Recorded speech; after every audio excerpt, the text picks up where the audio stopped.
सोनम वांगचुक जो दशकों से लद्दाख के लिए काम कर रहे थे, अपने अधिकारों की बात कर रहे थे, आज वो जेल में हैं क्योंकि लद्दाख की हिंसा के लिए उन्हें जिम्मेदार ठहरा दिया गया। लेकिन अब वांगचुक की खोजों के बारे में खुद अमेरिका की टाइम मैगजीन ने तारीफें की हैं। उन्हें दुनिया के सबसे प्रभावशाली नेताओं में शामिल किया है, लेकिन भारत में उन्हें देशद्रोही बताया जा रहा है। ये वही सोनम वांगचुक है जो सालों से सिर्फ अपनी मांग कर रहे थे, लद्दाख के लोगों के अधिकारों की बात कर रहे थे, पर्यावरण की रक्षा की बात और छठी अनुसूची में शामिल किए जाने की मांग कर रहे थे। लद्दाख को लेकर विदेशों में उनकी सराहना हो रही है, लेकिन अपने ही देश में उन्हें जेल में डाल दिया गया। ये वाकई अफसोस की बात है कि जिसने पूरी जिंदगी बर्फ और पानी से जीवन उगाया, उसे आज राष्ट्रीय सुरक्षा के लिए खतरा बताया जा रहा है। सोनम वांगचुक की पत्नी आज भी कोर्ट के चक्कर काट रही हैं। हर बार सिर्फ नई तारीखें मिल रही हैं।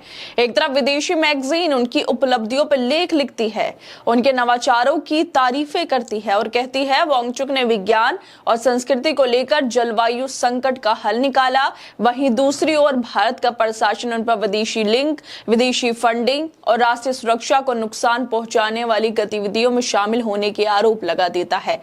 सवाल ये उठता है कि क्या एक पर्यावरण वैज्ञानिक जो ग्लेशियर बचाने की तकनीक खोजता है, सच में देश की सुरक्षा के लिए खतरा हो सकता है? यही बात अब सोशल मीडिया पर भी चर्चा में है। ग्रोक सभी लोग इसको लेकर सवाल कर रहे हैं कि टाइम मैगजीन में तो उन्हें शामिल किया गया, लेकिन प्रशासन ने जैसे आरोप उन पर लगाए, क्या ये वामपंथी आतंकवाद है? यानी जो सवाल करे वो आतंकवादी। लेकिन ग्रोक इस सवाल पर सच्चाई बता रहा है कि सरकार कैसे सोनम वांगचुक की छवि को बिगाड़ने की कोशिश कर रही है। दरअसल सोनम वांगचुक लद्दाख का वो नाम है जिसे पूरी दुनिया एक वैज्ञानिक, शिक्षक और पर्यावरण योद्धा के तौर पर जानती है, लेकिन अपने ही देश में उन्हें देशद्रोही बना दिया गया। लेह की सड़कों पे जब उन्होंने लद्दाख के अधिकारों, छठी अनुसूची की मांग उठाई तो उन्हें सलाखों के पीछे भेज दिया गया। भारत की मीडिया, सरकार और प्रशासन लगातार उन्हें राष्ट्र विरोधी बताती रही। उनमें विदेशी फंडिंग और भड़काऊ बयान देने के आरोप लगाए गए, जबकि वो तो बस अपने मांगों को, अपने हक की, पर्यावरण की रक्षा की बात कर रहे थे।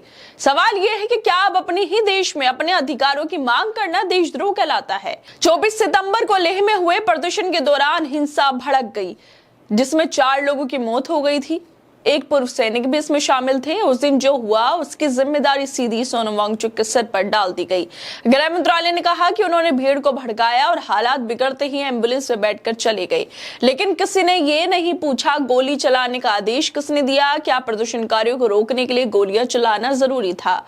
80 से ज्यादा प्रदर्शनकारी घायल हुए, 30 सुरक्षा कर्मी भी जख्मी हुए, लेकिन सरकार का ध्यान सिर्फ एक नाम पे रहा, वो था सोनम वांगचुक।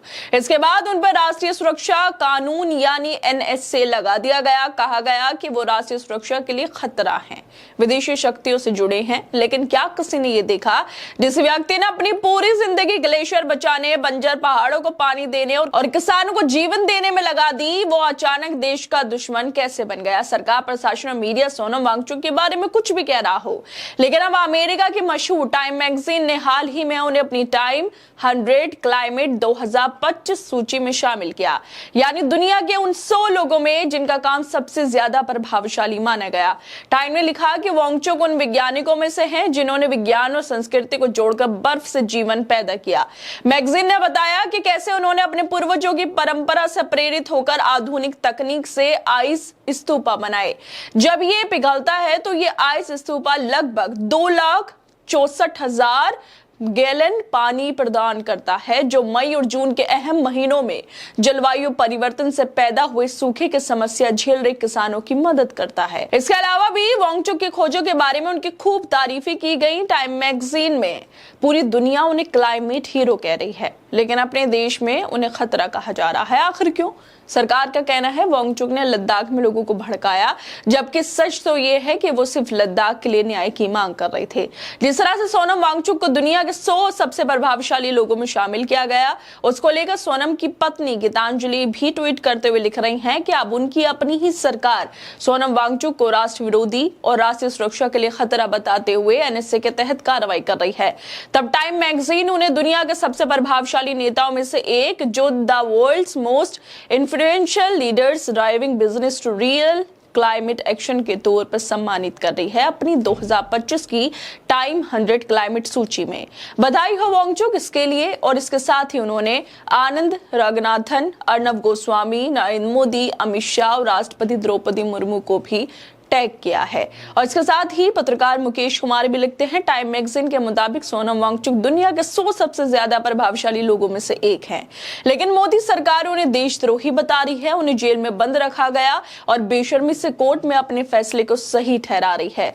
जिस तरह से वांगचुक को टाइम 100 क्लाइमेट सूची में शामिल किया गया, उस पर सोशल मीडिया पर लोग सवाल भी कर रहे हैं। और इसी को लेकर जिस तरह से प्रशासन ने उन पर आरोप लगाए, लद्दाख के लेह पुलिस ने जो आरोप लगाए और हमारी सत्ताधारी मीडिया ने या फिर और हमारी सरकार ने जो आरोप लगाए, उन सबको जोड़ते हुए सोशल मीडिया पे एक यूजर ग्रोक से पूछता है, ग्रोक इसी को वामपंथी आतंकवाद कहते हैं। और जिस तरह से सवाल पूछा गया उस पर ग्रोक कहता है, शांतिपूर्ण प्रदर्शन और पर्यावरण संरक्षण के लिए आवाज उठाना आतंकवाद नहीं है। सोनम वांगचुक आइस स्तूपा जैसे नवाचारों से लद्दाख के जल संकट हल कर रहे हैं जो देश के हित में है। टाइम ने उन्हें प्रभावशाली बताया। सरकार को उनकी चिंताओं पर बहस करनी चाहिए, ना कि दबाना।